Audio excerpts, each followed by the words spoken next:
इसलिए आज जब ओडिशा में नए अवसर बन रहे हैं तो मेरा पक्का विश्वास है ओडिशा बहुत जल्द विकास की उस ऊंचाई पर पहुंचेगा जहां पहुंचने की किसी ने कल्पना तक नहीं की है।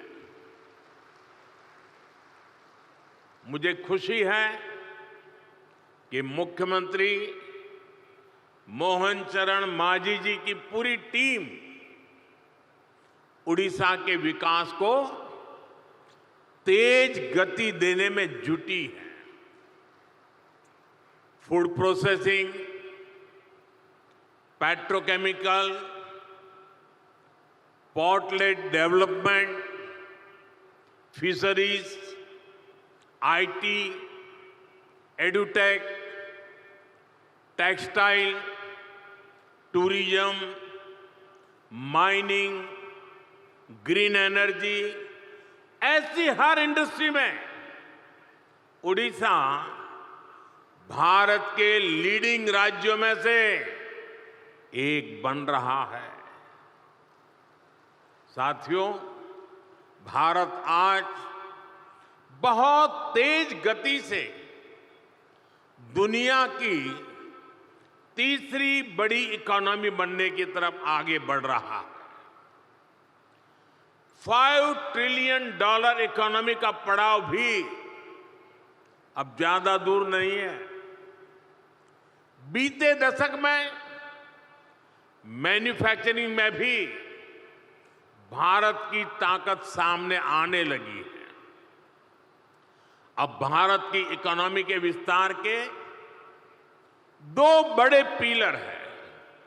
एक हमारा इनोवेटिव सर्विस सेक्टर और दूसरा भारत के क्वालिटी प्रोडक्ट्स। देश की तेज प्रगति सिर्फ रॉ मटेरियल के एक्सपोर्ट पर संभव नहीं है। इसलिए हम पूरे इकोसिस्टम को बदल रहे हैं, नए विजन के साथ काम कर रहे हैं। यहां से मिनरल निकले और फिर एक्सपोर्ट होकर के दुनिया के किसी देश में पहुंचे, वहां पर वैल्यू एडिशन हो, कोई नया प्रोडक्ट बने और फिर वो प्रोडक्ट भारत में वापस आए। ये ट्रेंड मोदी को मंजूर नहीं है।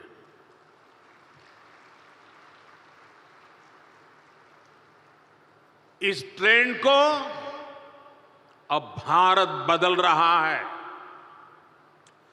यहां के समंदर से सी फूड निकले और फिर दुनिया के किसी दूसरे देश में वो प्रोसेस होकर बाजारों में पहुंचे। ये ट्रेंड भी भारत बदल रहा है। ओडिशा में जो रिसोर्सेज हैं उससे जुड़ी इंडस्ट्रीज भी यहीं लगे। इस दिशा में हमारी सरकार काम कर रही है।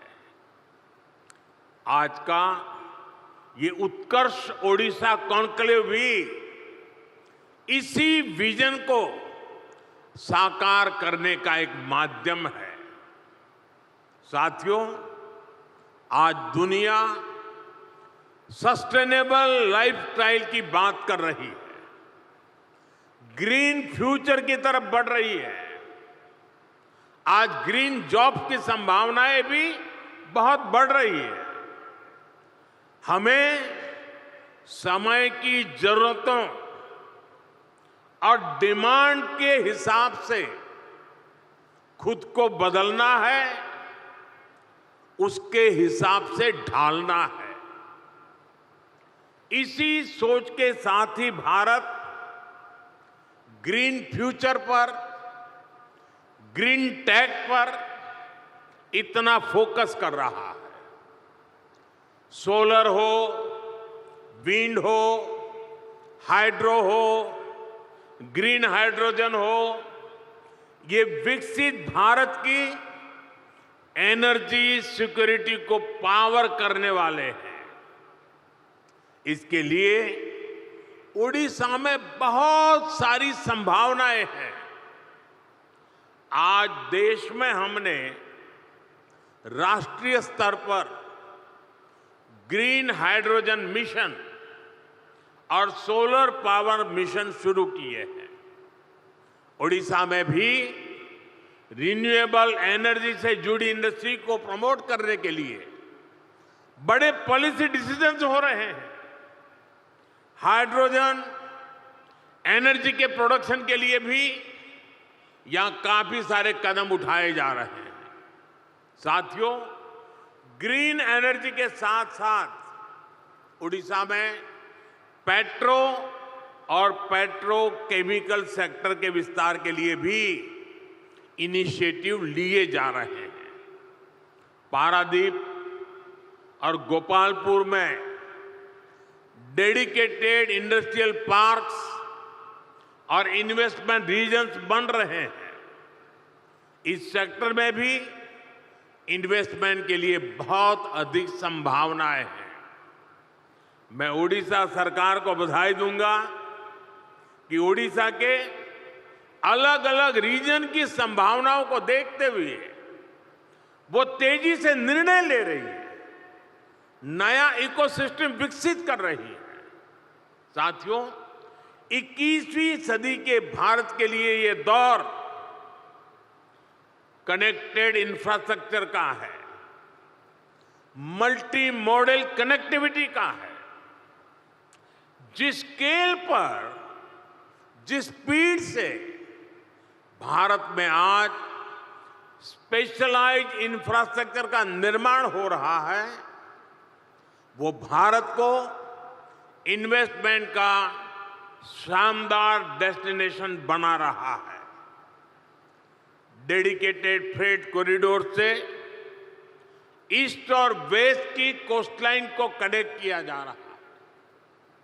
देश का एक बड़ा हिस्सा जो लैंडलॉक था, उसको भी अब समंदर तक तेज एक्सप्रेस से मिलने लगी है, तेज एक्सेस मिलने लगी है। आज देश में दर्जनों ऐसे इंडस्ट्रियल शहरों का निर्माण किया जा रहा है जो प्लग एंड प्ले सुविधाओं से लैस होंगे। उड़ीसा में भी ऐसी ही संभावनाओं को बढ़ाया जा रहा है। यहां रेलवे और हाईवे नेटवर्क से जुड़े हजारों करोड़ रुपए के प्रोजेक्ट चल रहे हैं। उड़ीसा में इंडस्ट्री की लॉजिस्टिक कॉस्ट कम हो, इसके लिए सरकार यहां के पोर्ट्स को इंडस्ट्रियल क्लस्टर से जोड़ रही है। यहां पुराने पोर्ट्स का विस्तार के साथ ही नए पोर्ट भी बनाए जा रहे हैं। यानी उड़ीसा ब्लू इकोनॉमी के मामले में भी देश के टॉप के राज्यों में शामिल होने वाला है। जदि आपंक आम भिडी भल लगा तेब आम चैनल को लाइक, शेयर और सब्सक्राइब करने को जमा भी भूलु नहीं।